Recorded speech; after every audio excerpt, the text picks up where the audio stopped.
BA part second के विद्यार्थियों के लिए पेपर सेकंड भारत के सांस्कृतिक इतिहास की मुख्य प्रवृत्तियाँ के अंतर्गत आज हम साहित्य में रविंद्रनाथ टैगोर के योगदान के बारे में पढ़ेंगे। पिछले वीडियो लेक्चर में हमने साहित्य में महाकवि कालिदास और गोस्वामी तुलसीदास के योगदान के बारे में जाना। सबसे पहले हम रविंद्रनाथ टैगोर के जीवन परिचय को देखेंगे।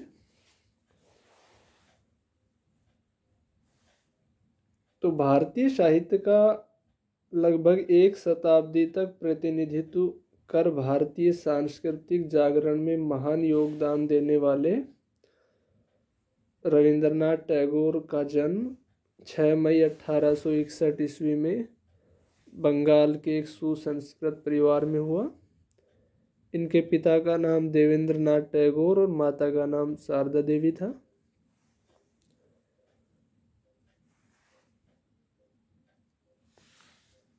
रविंद्रनाथ टैगोर बचपन से ही जगत के सौंदर्य और रहस्य के प्रति एक आकर्षण था और बड़े होने पर सौंदर्य के प्रति उनका यह भाव प्रकृति प्रेम में परिवर्तित हो गया। रविंद्रनाथ की प्रारंभिक शिक्षा ओरिएंटल सेमिनरी व बाद में नॉर्मल व बंगाल अकादमी नामक विलायती स्कूलों में हुई।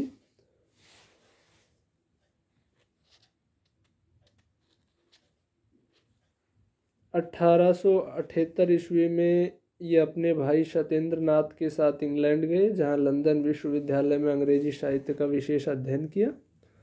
1880 ईस्वी में भारत लौट आए और दिसंबर 1883 ईस्वी में मृणालिनी देवी नामक कन्या से इनका विवाह हो गया। इसी दौरान वे अपने जमींदारी के कार्य की देखभाल भी बराबर करते रहे, जहाँ उन्हें जो है ग्रामीण जीवन के विविध पक्षों का समुचित ज्ञान प्राप्त करने का अवसर मिला और यही ज्ञान उनके साहित्यिक जीवन के लिए उपयोगी सिद्ध हुआ।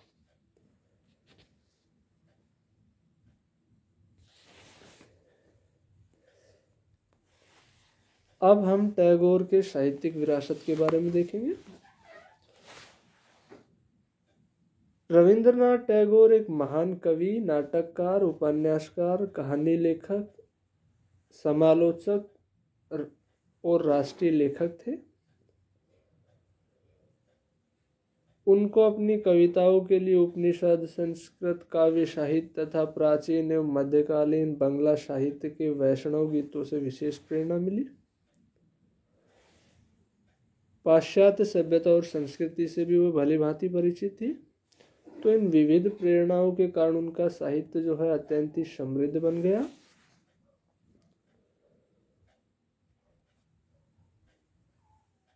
रविंद्रनाथ ने अपने बाल्यकाल से ही बंगाली भाषा में कविताएं रचना जो है आरंभ कर दिया था।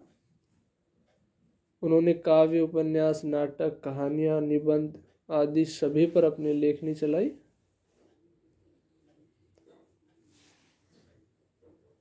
उनके अगर रविंद्रनाथ की प्रारंभिक रचनाओं की बात करें तो प्रारंभिक रचनाओं में जो है बनफूल, कवि काहिनी नामक काव्य ग्रंथ प्रकाशित किए। इसके अलावा मानसी, प्रेम का अभिषेक, उर्वशी, स्वर्ग की विदाई, कणिका, वर्षा, मंगल आदि उत्तम काव्य संग्रह प्रकाशित हुए। 1909 में उनका विश्व प्रसिद्ध काव्य ग्रंथ जो है गीतांजलि प्रकाशित हुआ। इसके अलावा भी शिशु, भोलानाथ, महुआ आदि अनेक काव्य ग्रंथ प्रकाशित हुए।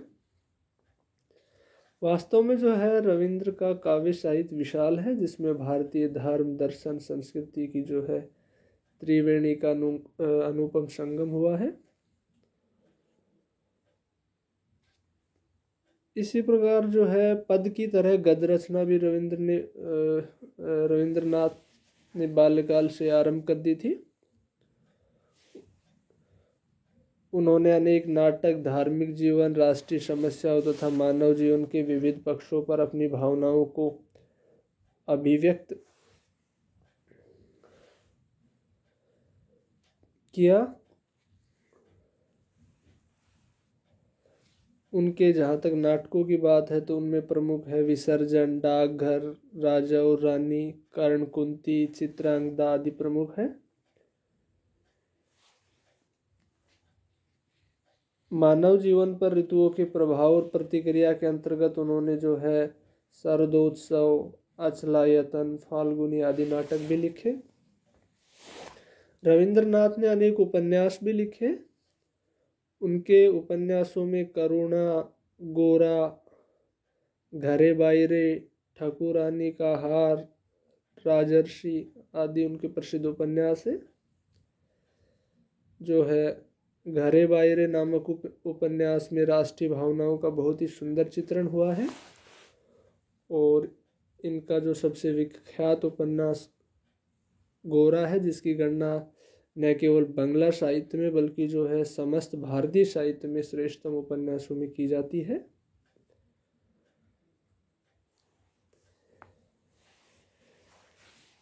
अब थोड़ी चर्चा हम उनकी जो विश्व प्रसिद्ध कृति है गीतांजलि उसके बारे में कर लेते हैं।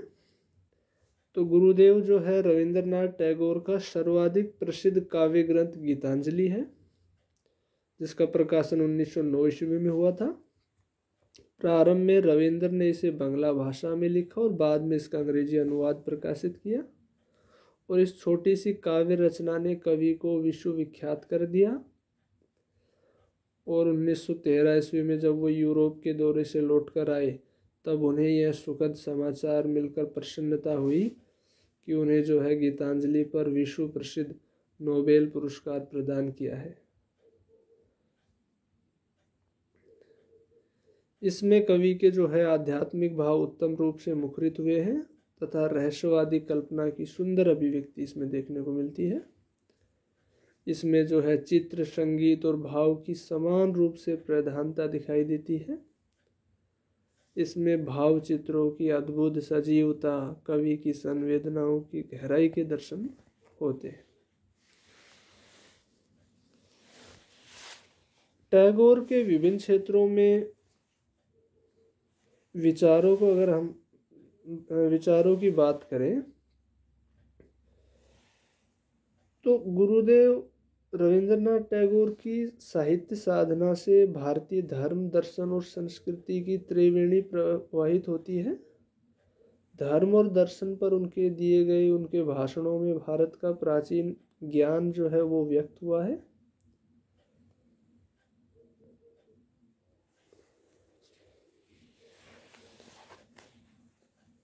डॉक्टर राधाकृष्णन ने टैगोर के जीवन दर्शन की 3 प्रमुख प्रवृत्तियां बताई है। एक तो पहला है जीवन में आध्यात्मिक मूल्यों की श्रेष्ठता। दूसरा उन्होंने बताया कि जीवन के प्रति आस्था और जगत से पलायन की मनोवृत्ति का त्याग। और तीसरा जो है वो उन्होंने बताया कि समस्त मानवता और विशेष रूप से जो निम्न और पीड़ित वर्गों के प्रति सहानुभूति और प्रेम का व्यवहार। रविंद्रनाथ का दर्शन की जहाँ तक बात है तो उनके दर्शन का जो है मूल मंत्र समन्वय है। वे ईश्वर में अटूट विश्वास रखते थे, लेकिन ईश्वर को अमूर्त परिकल्पना मात्र नहीं मानते थे, बल्कि उसे एक व्यक्तित्व समझते थे जो अनवरत अभिव्यक्तियों द्वारा जगत में व्याप्त है। वह प्रेम और आनंद है और उसका यही रूप विश्व की विविधता का कारण है। वे द्वैत और अद्वैत दोनों को सत्य मानते थे। उनका कहना है कि जीवन में सदा द्वैत रहता है, केवल मृत्यु अद्वैत है। जीवन का नियम अनेकता में एकता है, अनेकता के बिना एकता नहीं हो सकती। और जब बीज फूटता है तो एकता अनेकता बन जाती है। रविंद्रनाथ ईश्वर के लिए ब्रह्म शब्द का प्रयोग न कर चिन्मय पुरुष या फिर अमर, पूर्ण आदि विशेषणों के साथ पुरुष या मानुष शब्द का व्यवहार करते हैं। ससीम या सीमित में जो है असीम की लीला का साक्षात्कार करना ही रविंद्र के कवि जीवन की साधना रही है। आनंद और सौंदर्य की दुनिया, मतलब रविंद्रनाथ प्राकृतिक सौंदर्य देखकर प्रफुल्लित हो उठते हैं और उनके लिए सौंदर्यमयी यह दुनिया ही परम आनंद है। और ये उनके काव्य रचना में सर्वत्र देखने को मिलता है।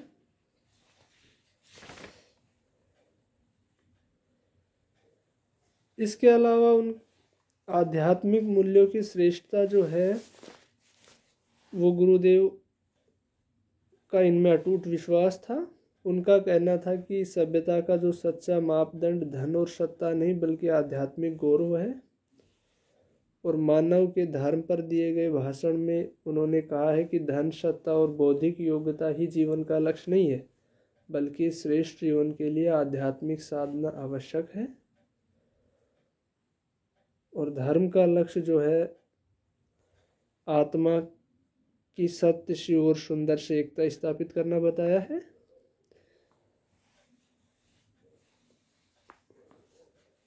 गुरुदेव की जीव और जगत में भी आस्था थी। उनकी मान्यता थी कि आध्यात्मिकता का अर्थ जीव और जगत की उपेक्षा नहीं है। जगत भ्रम नहीं बल्कि सत्य है और जगत से पलायन मूर्खता है। हमें स्वर्ग को पृथ्वी पर उतार कर ईश्वर से साक्षात्कार करना चाहिए। इसी प्रकार से रविंद्रनाथ के विचारों में पूर्व और पश्चिम का समन्वय देखने को मिलता है। उन्होंने जो है पूर्व की भावपरायणता का पश्चिम की रूप व्याकुलता के साथ समन्वय किया, जिससे जो है इनके साहित्य में भारतीय रहस्यवाद एक नए रूप में प्रकट हुआ है।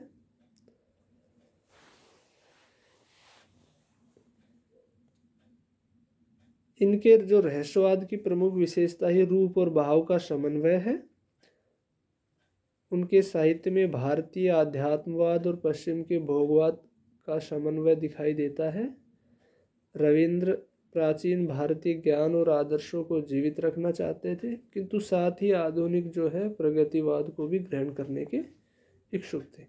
इसलिए उनके विचारों में प्राचीन भारतीय आदर्शों और आधुनिक प्रगतिशील विचारों का सुंदर समन्वय दिखाई देता है।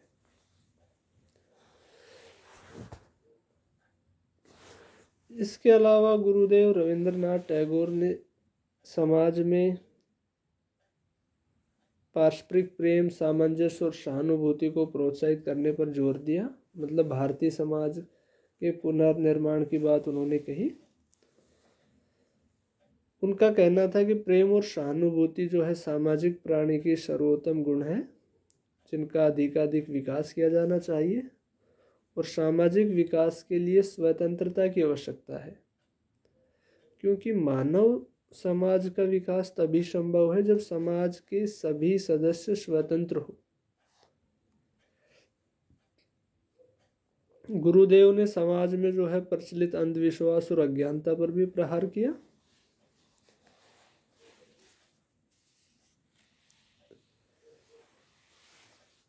रविंद्रनाथ ने जाति प्रथा, अस्पृश्यता और समाज में जो नारी की गिरती हुई स्थिति पर भी प्रहार किया है। उन्होंने कहा कि इन सामाजिक बुराइयों के कारण ही भारतीय एक सुसंगठित राष्ट्र के रूप में नहीं उभर रहे हैं।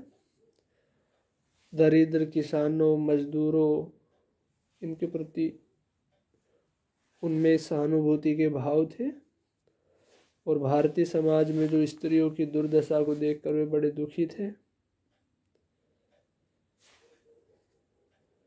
उन्होंने जो है पाश्चात्य देशों में नारी की उन्नत स्थिति की तरह भारत में भी नारी की स्थिति सुधारने पर बल दिया। और यह बात उन्होंने जोर देकर कही कि भारतीय समाज का पुनर्निर्माण करने के लिए प्राचीन भारतीय संस्कृति के आदर्शों को अपनाना चाहिए। इसके अलावा गुरुदेव का शिक्षा के प्रति दृष्टिकोण बड़ा ही व्यापक था। आदर्श शिक्षा की बात करते थे। उनका मानना था कि शिक्षा का जो उद्देश्य है हमारे संपूर्ण व्यक्तित्व के विकास का होना चाहिए, तथा शिक्षा का जो उपयोग है हमारे आर्थिक, बौद्धिक, सौंदर्यात्मक, सामाजिक और आध्यात्मिक जीवन में होना चाहिए। गुरुदेव जो है शिक्षा में किसी भी प्रकार की संकीर्णता, रूढ़िवादिता, कट्टरता आदि के विरुद्ध थे और वो ऐसी शिक्षा के समर्थक थे जो राष्ट्र व अंतर्राष्ट्रीय आदर्शों को प्रेरणा दे सके।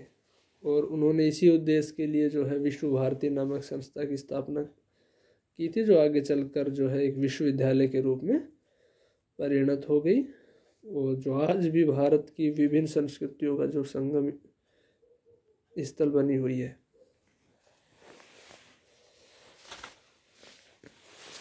मानवतावादी दृष्टिकोण के अंतर्गत जो है रविंद्रनाथ टैगोर एक महान मानवतावादी थे। उन्होंने अपने साहित्य में मानव को जाति, देश या समुदाय में नहीं बांधा, बल्कि उसे एक नर देवता के रूप में देखा, क्योंकि उनकी मान्यता थी कि पृथ्वी का श्रृंगार और सत्य की महत्वपूर्ण अभिव्यक्ति मानव है और वे मानव को जो है पृथ्वी और प्रकृति से भी ऊंचा मानते थे।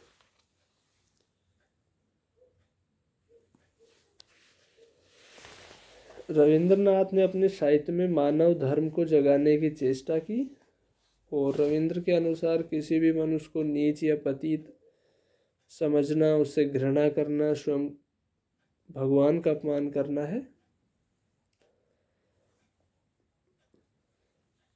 रविंद्रनाथ टैगोर की महानता इस बात में है कि उन्होंने अपने विचारों और साहित्य के द्वारा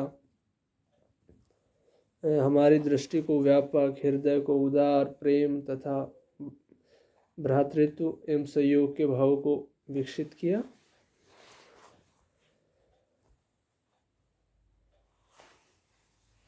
अंत में जो है भारतीय स्वतंत्रता का आदर्श गुरुदेव रविंद्रनाथ ने भारतीय स्वराज के आदर्श की जो है एक विस्तृत, सार्वभौम और आध्यात्मिक व्याख्या की।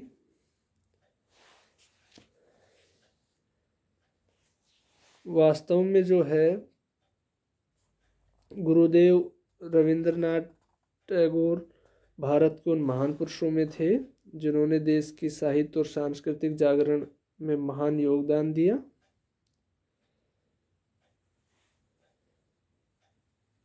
रविंद्रनाथ जो है वे राजनीतिक, सामाजिक और आर्थिक उन्नति तो चाहते ही थे, लेकिन साथ ही वो मानसिक, नैतिक और आध्यात्मिक विकास तथा संकीर्णता, सांप्रदायिकता और शुद्ध राष्ट्रीयता का विनाश की बात करते थे और सृजन शक्ति, स्वतंत्रता और विशालता का जो है अभ्युदय भी चाहते थे।